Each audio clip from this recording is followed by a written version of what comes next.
Queridos papás, bienvenidos. Buenas noches. En nombre de los directores y de los encargados de formación de padres de familia, quiero agradecerles su interés por participar en esta tercera conferencia magistral. Más de 15 colegios nos encontramos trabajando juntos y ahora reunidos en esta apasionante y retadora aventura de formación digital. De este modo, reiteramos nuestro compromiso de ofrecerles las herramientas para el desarrollo y el fortalecimiento de su proyecto personal, matrimonial y familiar. Los hogares en todo el mundo afrontamos una situación que nunca imaginamos, un confinamiento, que nos supone permanecer en casa y dejar de realizar las actividades a las que todos estamos acostumbrados. Por tal motivo, hemos invitado a impartir esta conferencia Salud Mental, hoy en medio de la pandemia, al doctor José Villela Vizcaya. El doctor José Villela es médico psiquiatra de la Universidad Panamericana, miembro del equipo de natación del Comité Paralímpico Mexicano. José, buenas noches, gracias por acompañarnos.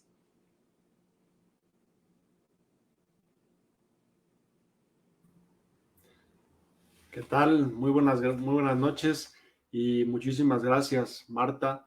Muchísimas gracias al Liceo de Monterrey, Girl Campus, por la organización de esta conferencia. Y pues la verdad es que es un honor enorme para mí tener la oportunidad de platicar el día de hoy con ustedes, de que me den entrada a su casa, precisamente pues para hablar de un tema que me apasiona, que es el cuidado de la salud mental, y en un momento en el cual nuestras vidas pues viene muy al caso, dadas las circunstancias que estamos atravesando, ya no como país, sino a nivel global, ¿no? Como especie humana con el coronavirus.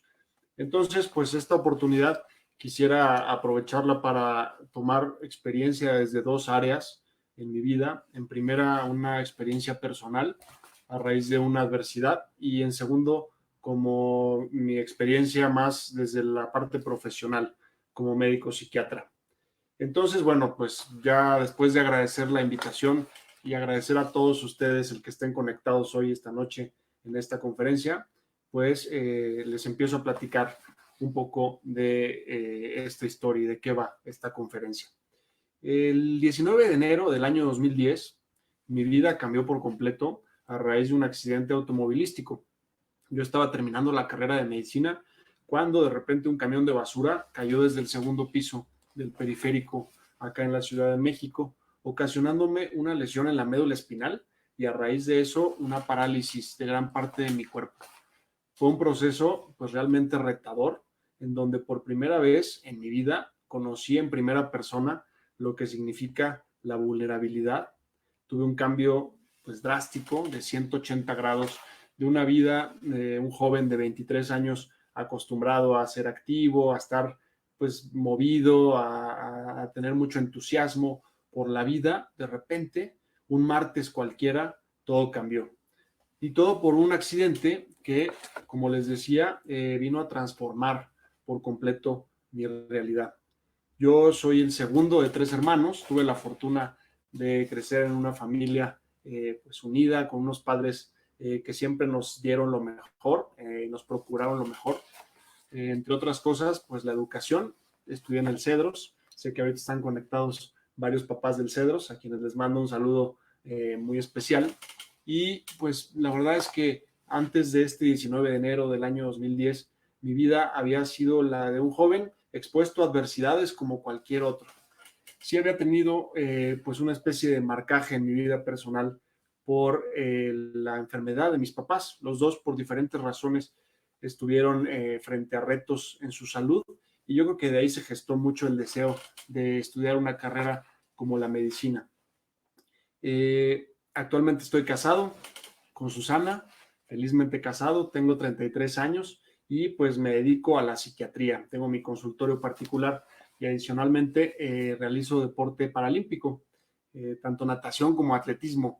He tratado de pues mantener una actitud positiva después del cambio que esto supuso, pero desde luego que ha sido un proceso largo. Y precisamente de ese proceso es del que hoy quiero tomar algunos elementos que creo que pueden servir, no para plantar un modelo ni para dar una receta de cocina, porque yo creo que cada quien tenemos circunstancias muy particulares que no podemos meter como a un mismo algoritmo o a una misma receta, pero podemos tomar algunos elementos de historias de otros que nos pueden ayudar a enfrentar y a superar adversidades como la que estamos atravesando el día de hoy con la crisis derivada del coronavirus. Este proceso que empezó en 2010, desde luego que me llevó a un punto de confrontación, de decir, bueno, ¿qué sigue en mi vida? Si esto es mi vida, ya no estoy seguro de quererla vivir. Y ponte por un momento en los zapatos de un joven que de repente todos sus sueños, sus ilusiones quedaron completamente veladas, mandadas pues literalmente a un terreno de lo imposible, con toda la implicación anímica que esto tiene. Me sentí solo, me sentí pues literalmente en un punto de fragilidad que nunca había experimentado. Sin embargo, ahora con el paso del tiempo, he aprendido a ver que esa crisis me permitió conocer mucha mayor profundidad en mi vida y también recalcar qué es lo que me mueve a vivir y a querer vivir, cuáles son los sentidos profundos en mi vida. En ese año, en 2010, recuerdo que esos primeros días, después de un estado de coma que se prolongó más de una semana, recuerdo que llegué al punto de confrontación de decir, si esta es mi vida, no estoy seguro de quererla vivir.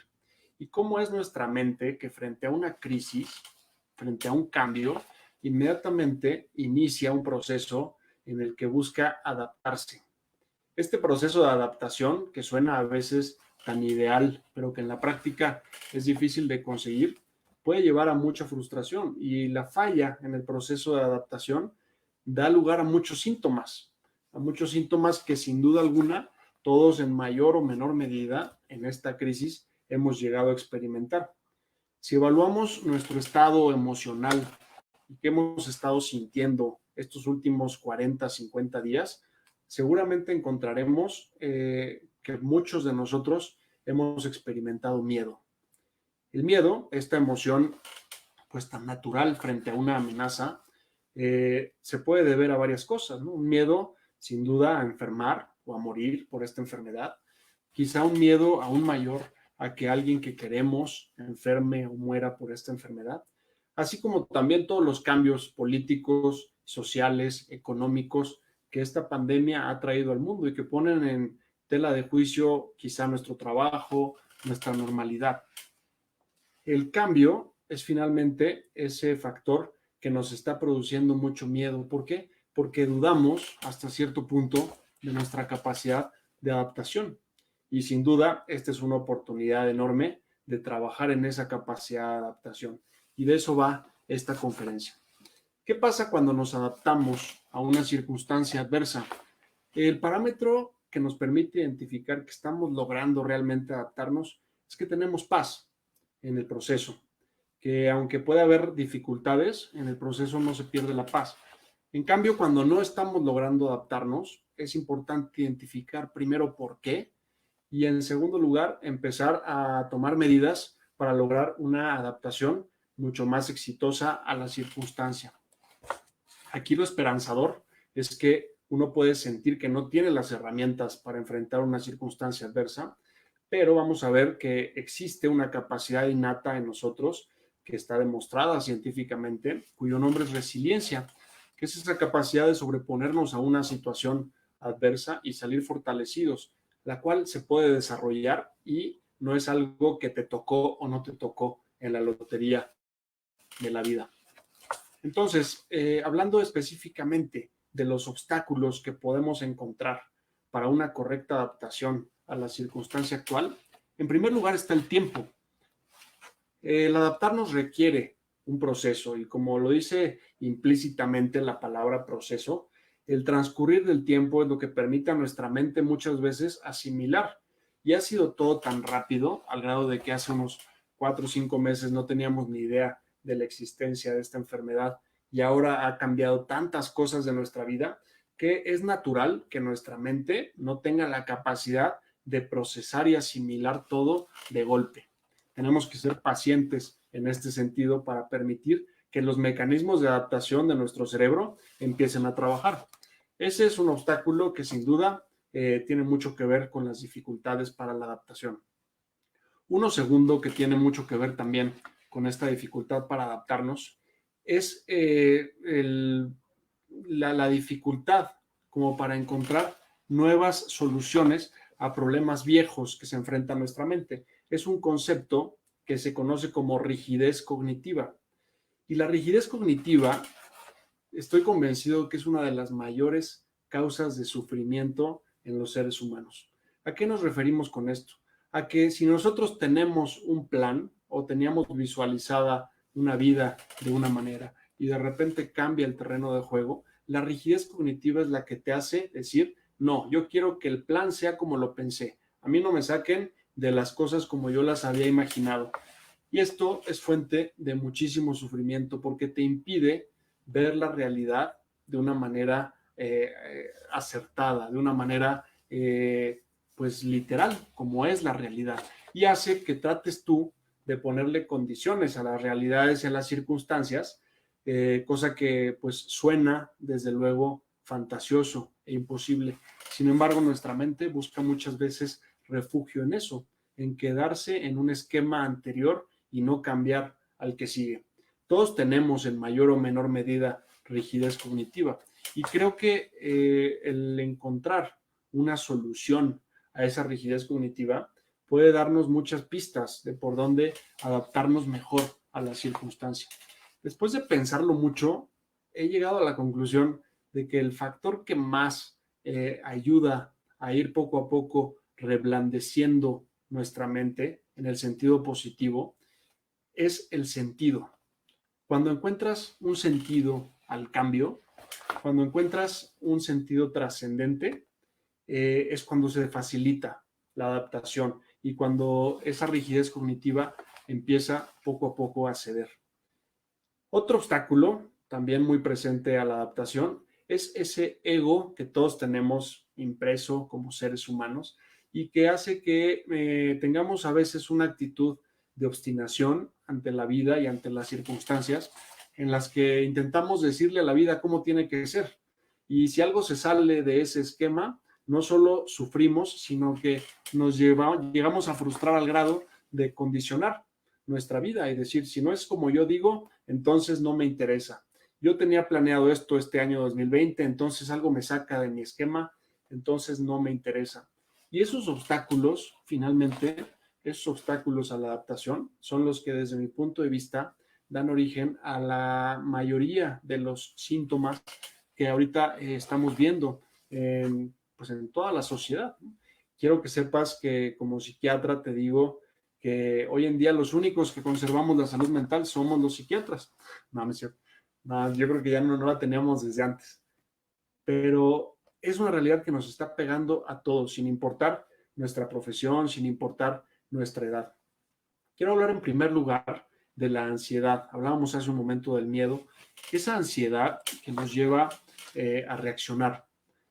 Cuando de repente ves que las cosas no van bien, que hay un nuevo agente patógeno en tu comunidad que está ocasionando enfermedad y muerte en muchos seres humanos, pues es normal que sientas ansiedad. A veces pensamos que ser fuertes o tener salud mental es no experimentar ningún tipo de emoción, ¿no? Y sobre todo emociones que a veces tildamos como negativas, como la ansiedad y la tristeza, que creo que es importante quitarles esa etiqueta a las emociones y no juzgarlas antes de tiempo. Primero entender el por qué estamos experimentando una emoción de esa naturaleza. La ansiedad tiene un papel importantísimo en la supervivencia, no solamente del ser humano, sino de otras especies de animales. Si no tuviéramos ansiedad frente a un peligro, no nos defenderíamos y probablemente tampoco nos refugiaríamos cuando algún agente peligroso estuviera frente a nosotros. La ansiedad también es lo que nos mueve muchas veces a hacer las cosas. Como personas tenemos una tendencia a ser baquetones, y a que nos gane a veces la flojera. Y es la ansiedad la que nos hace muchas veces levantarnos temprano, la que nos hace exigirnos para estudiar para un examen, o la que nos hace también trabajar de una manera más eficiente, siempre y cuando se mantenga dentro de un margen. El problema con la ansiedad es cuando se sale de control y se convierte ya en lo que conocemos como pánico. El pánico es ya un nivel de ansiedad que no te lleva absolutamente a nada constructivo. Al contrario, es una emoción ya destructiva. Cuando hay pánico, realmente una persona, no sé si has experimentado alguna vez un ataque de pánico, pero difícilmente estás pensando de manera racional cuando tienes pánico. Es difícil también que alguien te logre, pues a base de decirte algo, convencer de alguna distorsión cognitiva o de que estás viendo las cosas muy distorsionadamente exageradas o no. Es un estado de la mente realmente destructivo y que no lleva a nada productivo. Si estás experimentando en esta pandemia ansiedad, pues ya hablábamos que es normal. El tema es qué hacer con esa ansiedad que nos lleve a cosas productivas, que se vuelva algo proactivo y que no acabe por convertirse solamente en un pánico que nos acabe aislando y destruyendo más. Por otro lado, la tristeza.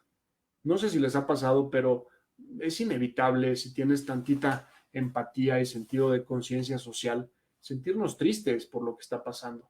Hay muerte alrededor, hay carencias, hay problemas políticos, sociales, y pues a menos que fuéramos unos completos cínicos y desligados de la sociedad en la que vivimos, pues es inevitable sentir algo de tristeza por las circunstancias que estamos viendo. ¿Cómo no va a ser triste si cada vez nos enteramos de más casos a nuestro alrededor, de personas que han tenido la enfermedad, que han fallecido por la enfermedad? Pues sin duda es normal que sintamos esa sensación de desazón y de desasosiego propia de la tristeza. Sentir tristeza en este periodo de pandemia es hasta cierto punto normal. ¿Cuál es el problema? Nuevamente cuando se va a un extremo. Cuando esa tristeza ya se vuelve la emoción predominante en tu vida y ya por más que intentes no logras salir de ese estado emocional, entonces se va conformando poco a poco o se puede ir conformando lo que conocemos como depresión. No toda depresión tiene tristeza. También es cierto que sobre todo niños y adultos mayores pueden estar muy deprimidos sin experimentar tristeza y tienen más bien otros síntomas como irritabilidad, mucho enojo, ¿no? Es importante en este sentido identificar si te has sentido triste, si es una tristeza transitoria o es una tristeza que ya se ha instalado en tu vida, en tu cotidianidad. Si es una tristeza ocasional, si es una tristeza reactiva a lo que estamos viviendo, entonces te digo, entra dentro de la normalidad. Pero si ya es una tristeza que se ha instalado durante un periodo de tiempo de al menos 2 semanas y se acompaña de otros síntomas, como por ejemplo pérdida de energía, ideas de culpa, de poca valía personal, pensamientos como de ya no quiero vivir o ya la vida no vale la pena, entonces estamos frente a una depresión, ya no frente a la emoción tristeza. Y la depresión es una enfermedad que uno no elige y es una enfermedad que no significa que seamos débiles, ni que no tengamos resiliencia, ni que no seamos capaces de adaptarnos, sino que es una enfermedad que puede llegar a cualquiera de nuestras circunstancias e instalarse con diferentes grados de severidad. La depresión no respeta ni sexo, ni edad, ni condición social, ni religión, y puede realmente afectar la calidad de vida de una persona al grado de llevarle a terminar con su propia vida. La buena noticia es que la depresión, como muchísimas otras enfermedades, tiene tratamientos que han probado ser altamente eficaces siempre y cuando sean prescritos por un médico que esté calificado para hacerlo. Entonces, en caso de experimentar tanto pánico como depresión, lo recomendable es que busques ayuda profesional con un psicólogo clínico o con un psiquiatra. ¿Para qué? Pues justamente para ver desde qué perspectivas se te puede ayudar, ya sea desde lo químico, biológico, descartar todas las causas que puedan generarte estos síntomas. Algo que estamos viendo con mucha frecuencia son también trastornos del sueño. No sé si te ha pasado que despiertas a mitad de la madrugada y dices, no sé ni dónde estoy, si era cuarentena, si era lunes o era martes. Traemos el ritmo circadiano, es decir, el ritmo biológico que hace que nuestro cerebro sepa que es de día o es de noche, completamente alterado. Y esto tiene varias explicaciones. En primer lugar, la salida de la rutina habitual de nuestras actividades. Estábamos acostumbrados a quemar cierta cantidad de calorías en un día normal y estábamos acostumbrados también a dormir a una hora, a despertar a otra hora y de repente esto se ha alterado. No solamente por la proximidad de la cama, las siestas se han vuelto también una constante para muchas personas, sino que también el cansancio, derivado muchas veces de la misma inactividad, paradójicamente, hace que estemos buscando dormir más. ¿Qué pasa si te duermes una siesta de 2 horas? Sin duda, por la noche es muy probable que tengas dificultades para conciliar un sueño profundo y reparador. Las recomendaciones para mejorar el sueño durante esta pandemia van de modificar literalmente nuestros patrones de sueño a una manera mucho más natural. Por ejemplo, tratar de acostarnos la mayor parte de los días, si es posible, a la misma hora.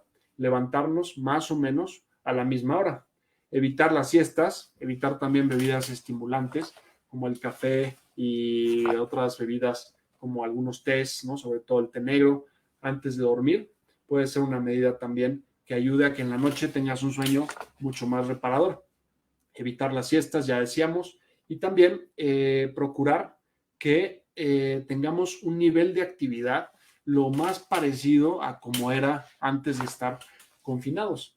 Si no estás quemando suficiente energía, pues tu cuerpo sensa esta necesidad de sueño y dice, pues no está tan cansado. Incluso si te sientes cansado, acuérdate que lo subjetivo no siempre tiene un correlato literal con lo objetivo. Entonces, quizá te está faltando cansarte un poco más físicamente y para esto el ejercicio debe estar pues presente en tu rutina aunque estemos confinados. Tal vez estabas acostumbrado a hacer un ejercicio que requería una alberca o salir al exterior. Ahorita es momento de adaptarnos y tratar de hacer ejercicio con lo que tenemos a la mano. ¿Cuál es el mejor aparato para hacer ejercicio? Lo que tengas en casa. Nada más ten cuidado de no lesionarte porque también hemos visto a gente que ahora con la cuarentena ha agarrado una pila que, bueno, hasta lesiones deportivas, precisamente por no estar acostumbrados a hacer tanta actividad física. Si no estás haciendo nada, lo recomendable es que empieces con pequeños pasos. No te desanimes por toda la gente que transmite desde sus redes sociales planes de ejercicio perfectos, completamente idealizables e inalcanzables. Tal vez esa circunstancia para ellos o para ellas aplique muy bien, pero no se trata de meterte una presión negativa ni de hacerte sentir a ti como que no estás haciendo las cosas bien. Haz el ejercicio que puedas de inicio. Si puedes 10 minutos, está perfecto, 15 minutos al día y a partir de ahí, plantéate el objetivo de lograr hacer al menos media hora de ejercicio aeróbico por día. ¿A qué nos referimos con aeróbico? Que sea un ejercicio que acelere tu frecuencia cardíaca. Es decir, no se trata de hacer pesas o no hacer pesas solamente, sino más bien algo que eleve tu frecuencia cardíaca y tu frecuencia respiratoria. Eso es lo que podemos considerar como un ejercicio aeróbico.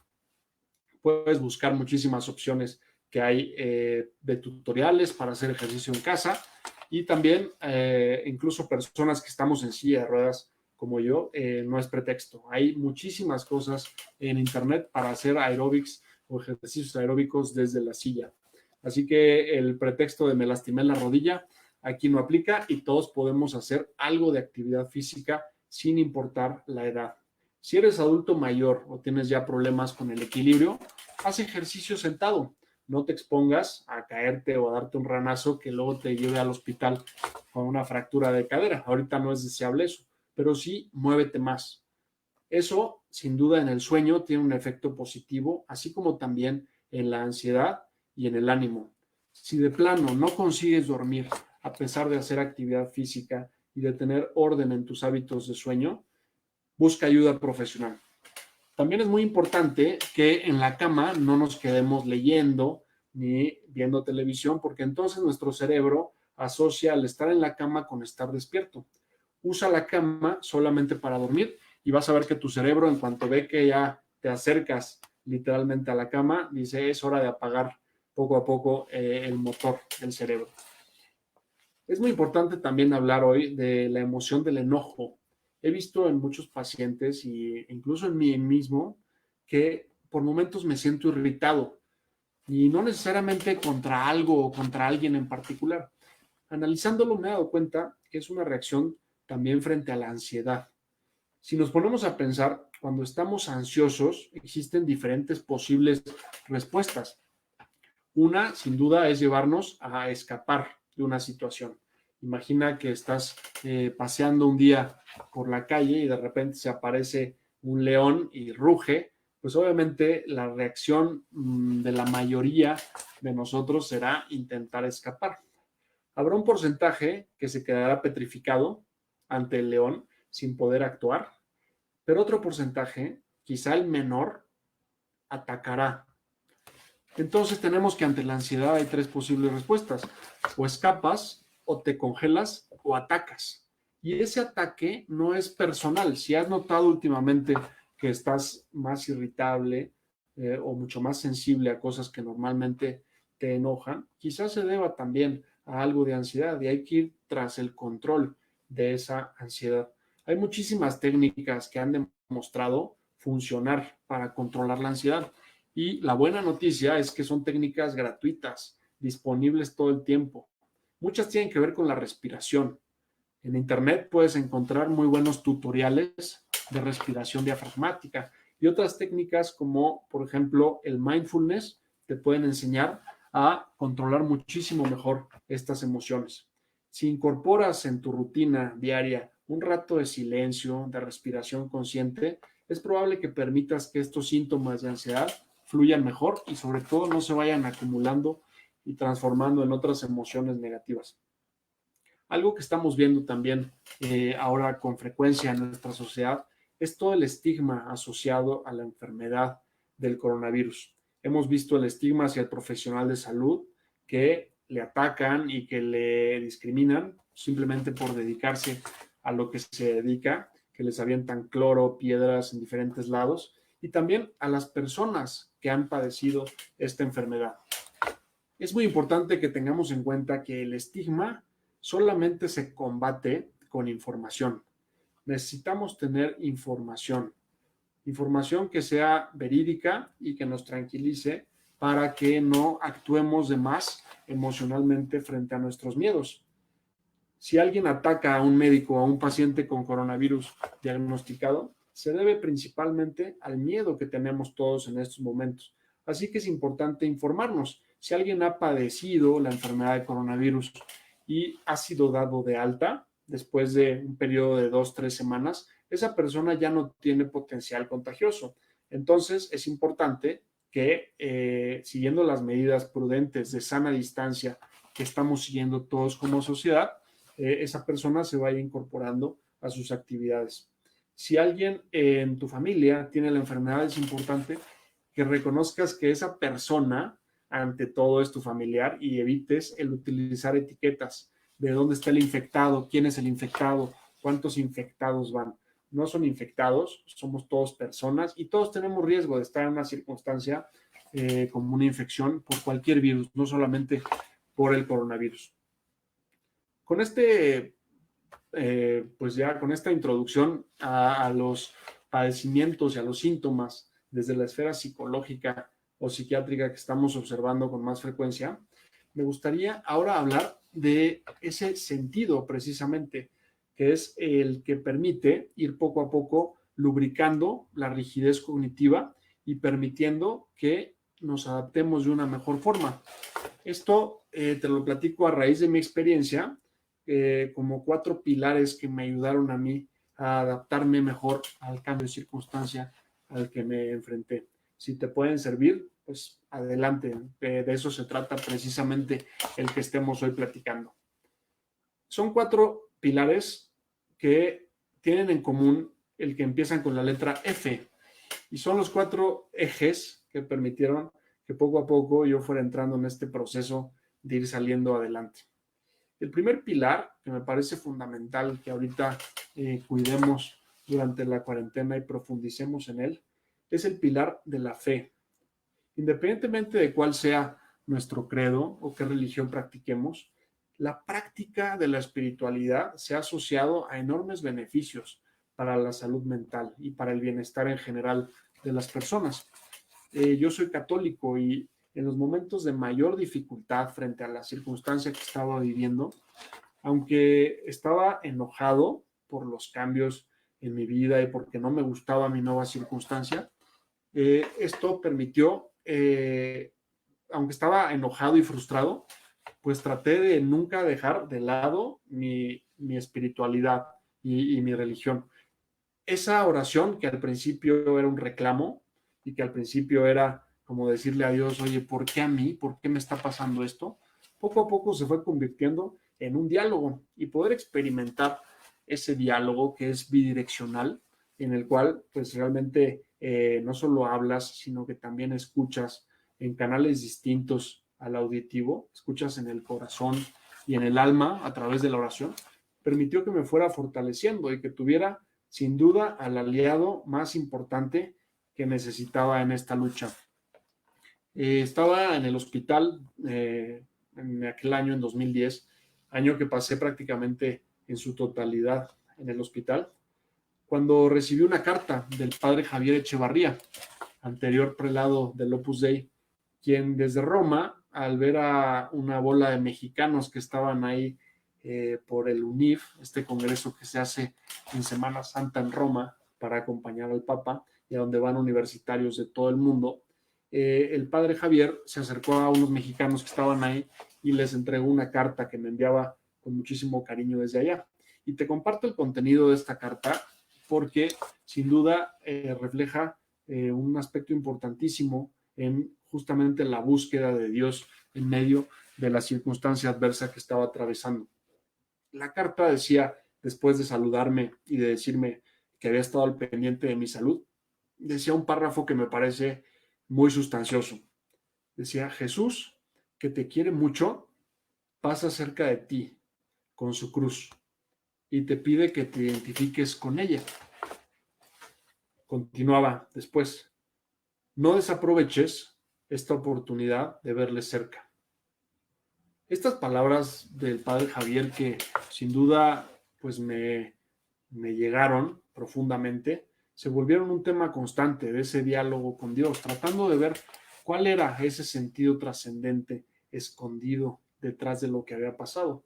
Y para una persona con una fe católica que recibió ese gran regalo en mi caso, de mis papás y de mis abuelos, que se afianzó también en una formación cristiana, en una escuela, y con la vivencia ya después de un hombre adulto que reafirmó esa fe, sin duda me ha constituido un pilar fundamental.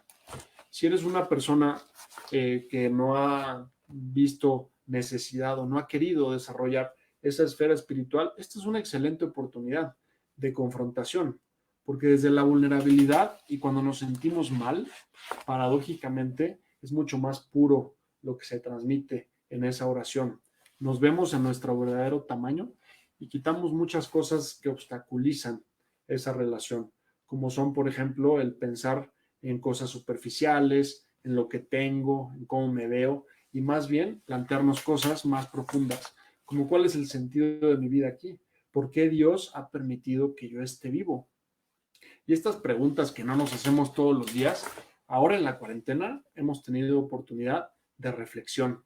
Si te fijas, estar confinados nos pone frente a muchas cosas que podemos traer del pasado a las que no atendemos normalmente.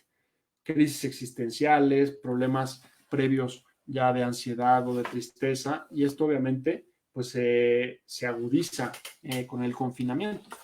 Entonces, la fe sin duda ha constituido un pilar fundamental que sin duda hoy, a la fecha, trato de cuidar, ¿no? Y de fomentar.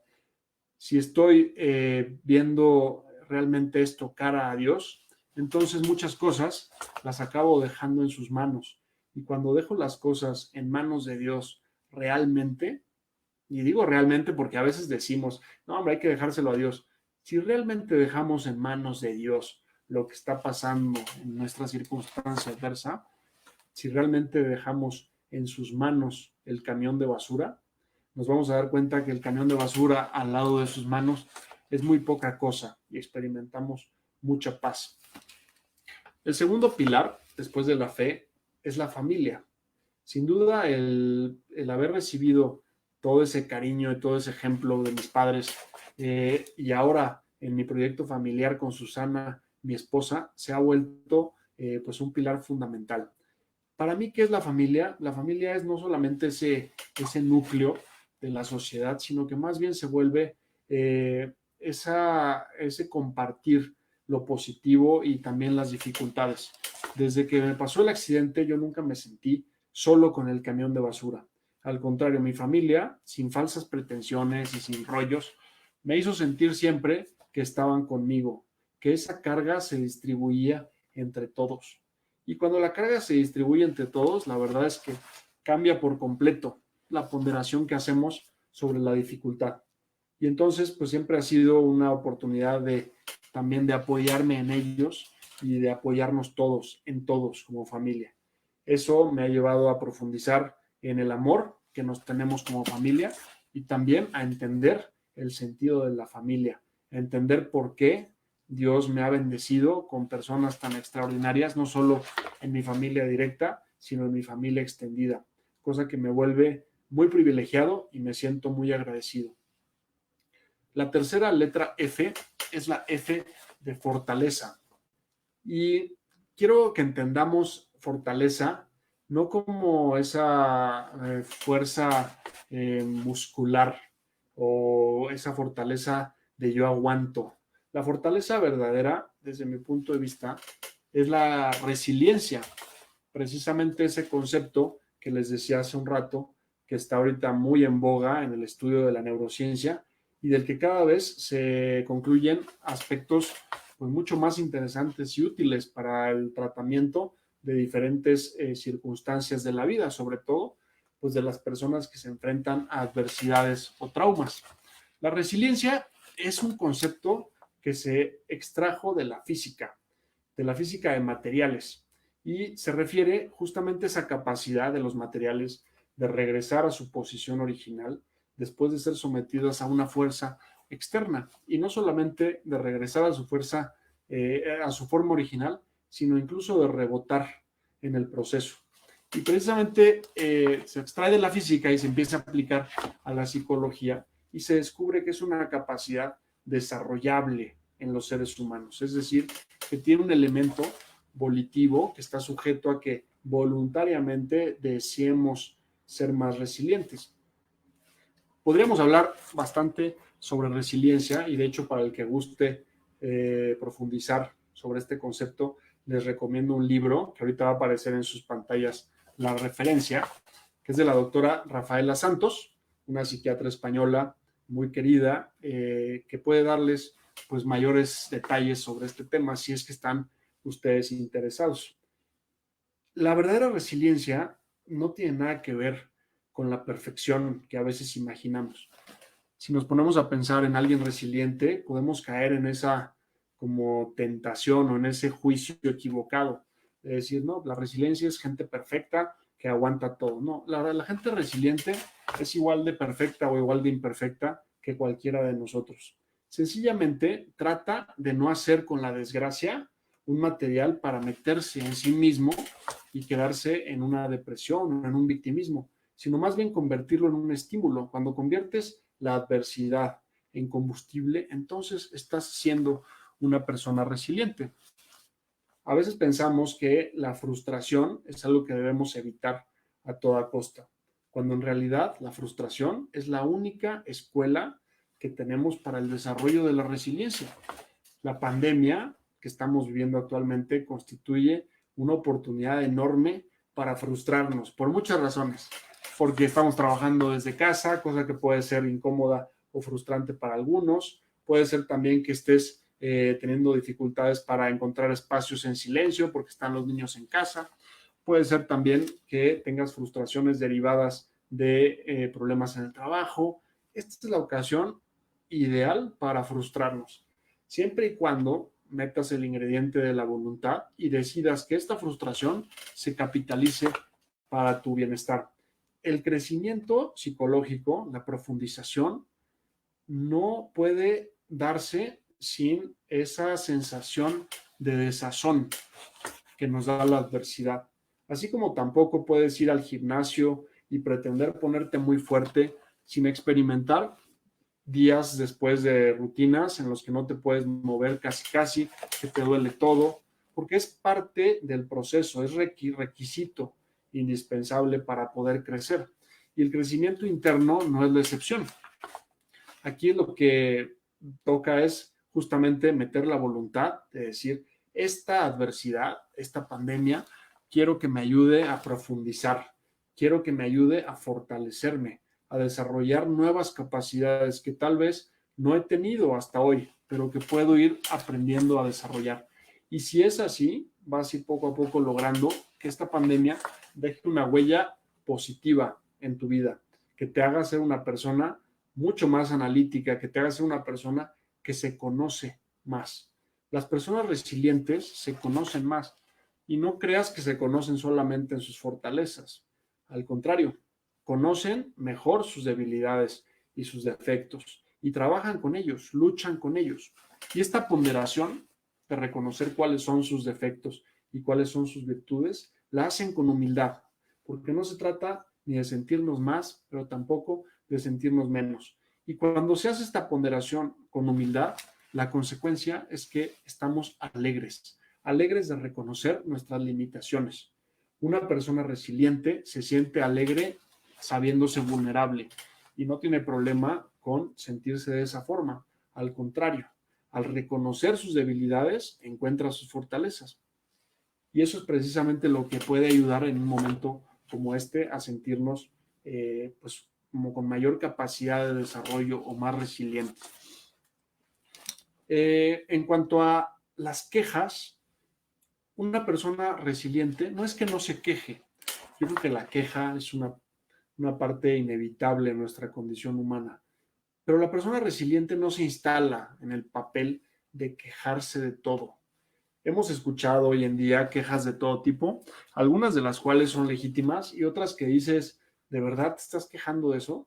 ¿Que no tienes conciencia colectiva? ¿Que no te das cuenta de lo que estamos viviendo? Quejas como, por ejemplo, ya estoy harto de estar en mi casa. Y no nos damos cuenta de que en primer lugar tienes casa, de que afortunadamente no estás enfermo, y tampoco vemos el sentido profundo de que nos quedemos en casa. Cuando seguimos órdenes o limitaciones, luego nuestra mente reacciona con rebeldía. Si te dicen quédate en casa y tú no entiendes por qué te están diciendo quédate en casa, ya sea porque no te han explicado o porque no lo quieres entender, entonces viene esa rebeldía absurda frente a una medida que al final nos beneficia a todos. En los momentos más difíciles de este confinamiento, recuerda cuál es el sentido de que estemos en casa y en lugar de quejarte de estar ahí, agradece que tienes una casa. En lugar de quejarte de tu familia, agradece que tienes una familia. Te vas a dar cuenta que ese pequeño cambio mental hace toda la diferencia. He escuchado quejas también así generando mucho sufrimiento en algunos, como por ejemplo, es que el internet está muy lento o no es posible que haya ley seca. ¿De verdad? Creo que hay que meterle un poco más de reflexión y nos vamos a dar cuenta que ese derecho a quejarnos, si bien lo tenemos, a veces no viene al caso. Y es muy importante que nos quitemos esa tendencia y por el contrario, desarrollar el agradecimiento. Una persona resiliente es agradecida con lo que tiene y sabe resignarse cuando no obtiene lo que no obtiene, lo que la realidad le dice no. Y ser agradecidos, más que un estado, es una actitud ante la vida. Ponte a pensar si hoy has sido lo suficientemente agradecido en la última semana, en el último mes, en tu vida. Cuando yo no podía ni siquiera respirar, ahí fue cuando me di cuenta qué poco me había detenido a considerar lo complejo que es todo lo que damos por hecho. Y por estar deseando muchas veces tonterías superficiales, no nos damos cuenta de que lo más valioso, de esta vida lo tenemos, ¿no? Y entonces ser agradecido requiere que en primer lugar lo reconozcamos, que seamos conscientes de todas las bendiciones que tenemos alrededor, y eso nos va a llevar a sentirnos mucho más tranquilos frente a las adversidades. Si la vida te ha llevado a tener sufrimiento, si la vida en este momento te está costando mucho trabajo, ponte a pensar solamente si no será que estás demasiado metido en ti mismo. Date cuenta que también la gente resiliente sabe salirse de sí misma y no quedarse ahí metida permanentemente, buscándole y rebuscándole a su interior. Sal de ti, preocúpate también por otros. En el momento en el que dejas de pensar tanto en ti mismo, muchos de estos síntomas pueden encontrar algo de alivio, y estamos en un momento en el que toda ayuda sin duda contribuye a que nos sintamos mejor. Así que también es buen momento de pensar en los demás, de hacer comunidad. Identifica a quién puedes ayudar, las necesidades del lugar en donde estás. Y eso, sin duda, es medicina para la mente y para el alma. Busca a las personas vulnerables a tu alrededor. Seguro tienes vecinos, adultos mayores. Si puedes, ayúdales con sus compras. Asegúrate de que tienen los medicamentos que necesitan. Y ese tipo de acciones pueden llevarte a sentirte mucho mejor, tanto contigo mismo y aparte dejar una huella útil en los demás. La última F es la F de futuro. Y el futuro, pensar en el futuro, puede ser arriesgado si lo vemos desde la perspectiva equivocada. Si lo vemos desde la ansiedad, futurizar nos lleva a angustiarnos y a decir, híjole, ¿qué pasará? ¿Cómo será esta nueva normalidad después del coronavirus? ¿Seré el mismo? ¿Las condiciones cambiarán? ¿Cómo será mi desempeño en esa nueva normalidad? Y entonces nos empezamos poco a poco a sentir mal y más angustiados. Yo hablo del futuro como uno de los ejes que más me ayudó, porque soñar con lo que viene puede ser una fuente de combustible muy positiva siempre y cuando estemos orientándolo de la manera adecuada. Ilusiónate con lo que vas a hacer cuando termine la cuarentena, a dónde quieres ir, a quién quieres abrazar, y disfruta de fantasear con lo que viene de positivo para tu vida. Sin duda, la próxima vez que estés en una comida familiar, echando una sobremesa y un cafecito, lo vas a disfrutar diferente, porque ya la vida te ha dado la oportunidad de verte sin eso que consideras tan preciado. Pensar en el futuro nos ayuda también a planificar. Planifica, diseña qué es lo que quieres de tu futuro. No te instales en posiciones pasivas a la merced de lo que la pandemia diga, sino que tú mismo sé propositivo, planifica, diseña y llénate de actividades positivas. ¿Qué quieres hacer? ¿Qué te ilusiona? Conecta con tus sueños previos a todo esto y trata de diseñar un plan para que estés también positivamente ocupado en ello. Hay una frase de John Lennon que me gusta mucho que dice, al final todo estará en paz. Así que si no está en paz, no es el final. Y creo que es algo muy pertinente en estos momentos de crisis que estamos viviendo. En este momento me gustaría ofrecer también la opción de ayuda. Muchas veces me preguntan, bueno, y si me siento mal, ¿a quién puedo acudir? Hay muchos recursos, pero quiero poner hoy sobre la mesa una opción. Yo trabajo parte de mi jornada en la Universidad Panamericana, específicamente en la Escuela de Medicina y en la Escuela de Psicología. Y tenemos ahí una unidad de psicología clínica, que más allá de la pandemia, si no lo sabías, creo que es importante que lo sepas, como padre de familia de una escuela hermana a la Universidad Panamericana, se ha hecho este esfuerzo porque existe un lugar en donde poder atender las necesidades del cuidado de la salud mental, no solamente de la comunidad universitaria, alumnos, profesores, administrativos, sino también de alumnos, padres de familia y demás miembros de las comunidades de las escuelas hermanas a la Universidad Panamericana, que son pues todas estas que están conectadas hoy, Liceo de Monterrey, Liceo del Valle, Altamira, también el Real de San Luis, el Campo Grande, el Tesia, el Chapultepec, el Cedros Sur, el Cedros Norte, el Yaucali, el Northridge, y seguro se me están olvidando varios, pero pues todas estas escuelas que están pues en la misma red y se pone a tu disposición pues un correo electrónico que ahorita va a aparecer en sus pantallas, que es mx-psicologíaclínica@up.edu.mx. Actualmente, por la contingencia, estamos trabajando vía remota, solamente con teleconsulta, pero una vez que esto se restablezca, pues estaremos dando el servicio habitual. Estamos ubicados en Jerez número 20, ahí en Insurgentes Mixcoac, en la Ciudad de México.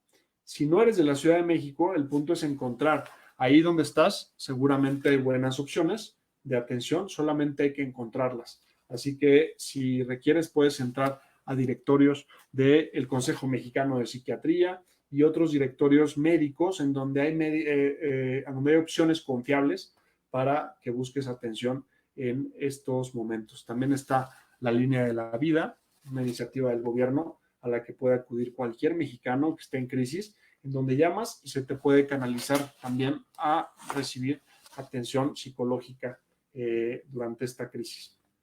Y bueno, hasta ahí mi participación. Simplemente desearles que pues, se mantengan sanos y que entendamos el sentido trascendente que la cuarentena puede tener en nosotros, que dejemos de tratar de controlar todo, reconozcamos que hay muchas cosas que escapan de nuestro control y a partir de ahí tratemos de llevar esto con la mayor paz posible. No existe el confinado perfecto. A veces se nos impone esto como muchas veces por nosotros mismos. Es decir, tengo que hacer todo bien en el confinamiento y no tienes que hacer todo bien. No me puedo quejar, no, sí te puedes quejar, simplemente no te instales en el papel de queja. Hay muchas personas que ahorita se sienten presionadas a ser excelentes padres, excelentes maestros y al mismo tiempo excelentes empleados y al mismo tiempo excelentes atletas. No se puede. Es momento también de relajar esas expectativas que a veces ponemos sobre nosotros y darnos chance de decir, pues a veces me siento, tengo ganas de hacer ejercicio y a veces no, a veces tengo ganas de cocinar y a veces no, y que busquemos también esos espacios. Es importante que nos demos los espacios, dadas las fricciones en las relaciones interpersonales que puede haber, también derivado del exceso de convivencia. Qué gran confrontación nos hemos llevado al darnos cuenta que no estamos acostumbrados a pasar tanto tiempo con la gente que queremos. Yo creo que es también algo para reflexión y decir, pues imagínate, ¿no? La gente que más quiero, me puede costar trabajo convivir tanto con ellos. Sobre todo con niños, adolescentes, es importante el que tengamos estrategias para llevar a buen término este periodo de confinamiento. No es momento de cambiar todo lo que te moleste o todo lo que consideres que hay que cambiar en la conducta de un hijo.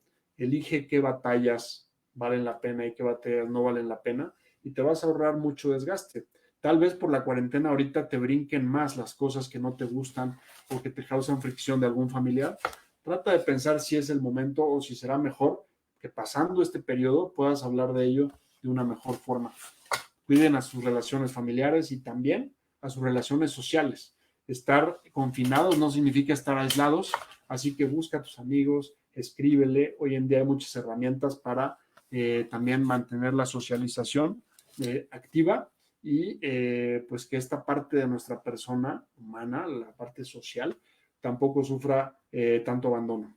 No sé si hay algunas preguntas y tenemos espacio ahora para contestarlas con muchísimo gusto.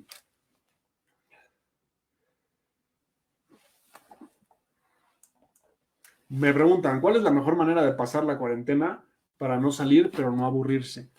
El aburrimiento puede darse, desde luego, por la falta de creatividad.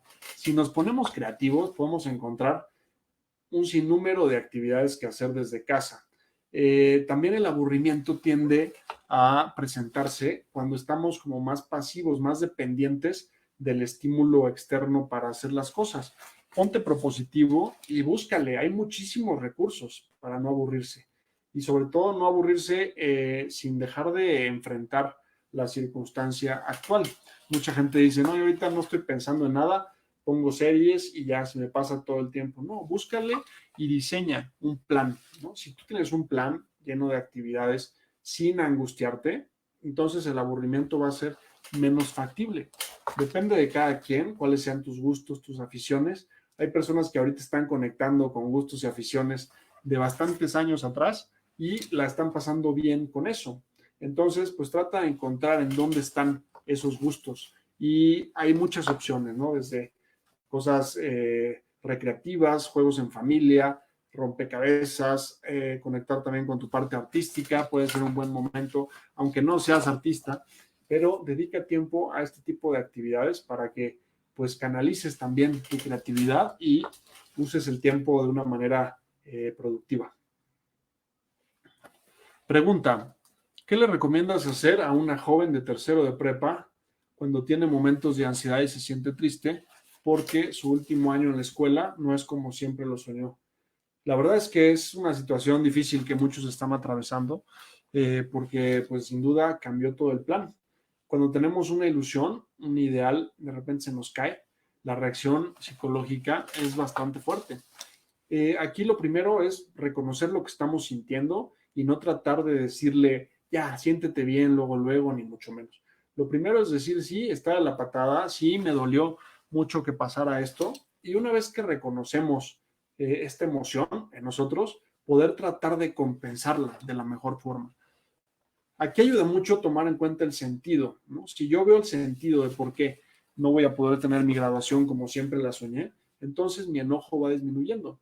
El sentido es, pues, evitar el que nos enfermemos, el cuidar la salud de los demás, es por un bien mayor. Así que el jerarquizar nos puede ayudar también a decir, pues sí, si bien era muy importante en mi vida tener mi fiesta de graduación, en la jerarquía de mi escala de valores es mucho más importante mi salud y la de mi familia. Y después también puede ayudar mucho el darle un sentido de temporalidad.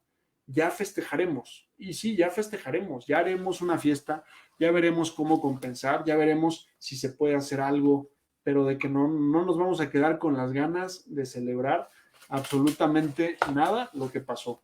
Quizá de la fiesta se tenga que transformar a otra cosa, pero el punto es tener la creatividad y las ganas de adaptar esta celebración tan importante como terminar la prepa cuando los tiempos sean propicios para ello. La siguiente dice, pregunta, ¿cómo vivir la libertad interior en una situación de crisis?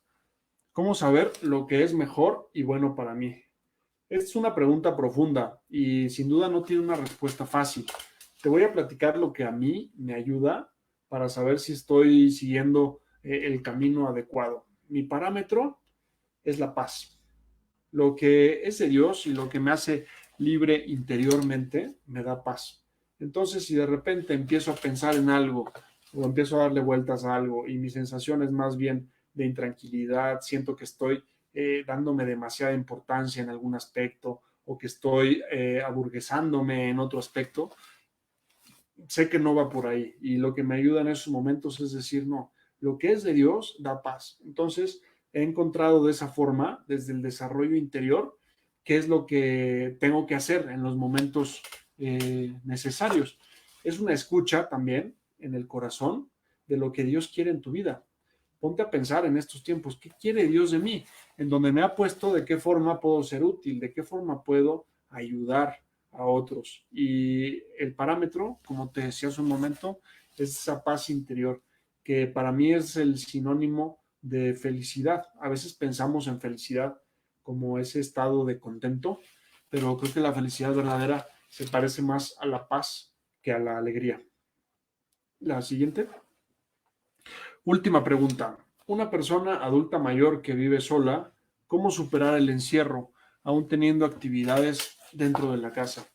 Sin duda, una persona adulta mayor que esté viviendo sola está dentro de los grupos que llamamos vulnerables frente a una pandemia, porque puede tener necesidades que difícilmente ahorita por la situación se cubran adecuadamente.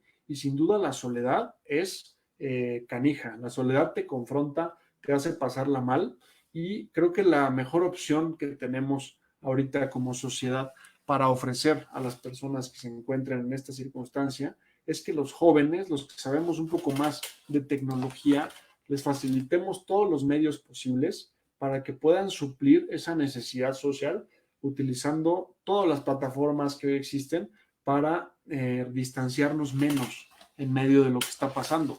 He visto a personas adultas mayores que en este periodo de tiempo han aprendido a usar la computadora, han descubierto funciones de su celular que no tenían ni idea, ya te hablan de Zoom o de House Party con una naturalidad que, bueno, ya quisiéramos muchos más jóvenes, y precisamente se trata de eso, y el factor temporal.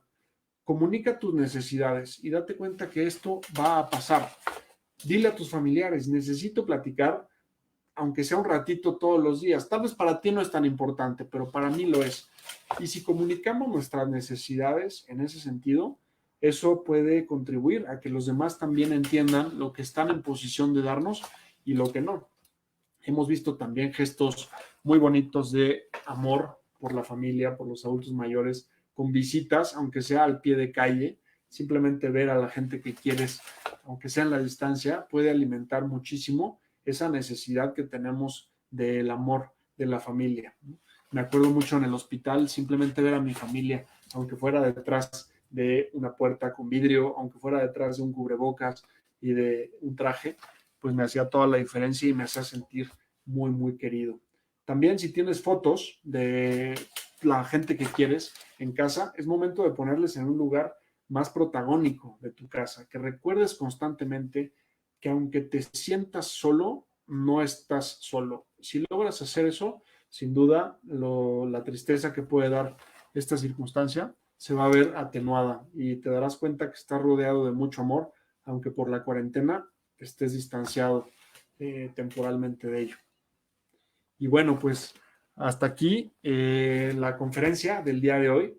Realmente les agradezco el que me hayan escuchado, el que me hayan tenido aquí, en especial al Liceo de Monterrey Girls Campus, y pues quedo completamente a sus órdenes. Quizá haya habido más preguntas, voy a tratar de contestarlas todas ya después en las plataformas, y pues los invito a que me sigan también en redes sociales. Estoy en Instagram como José Villela V, estoy en Twitter como @José_Villela y en Facebook como José Villela Vizcaya.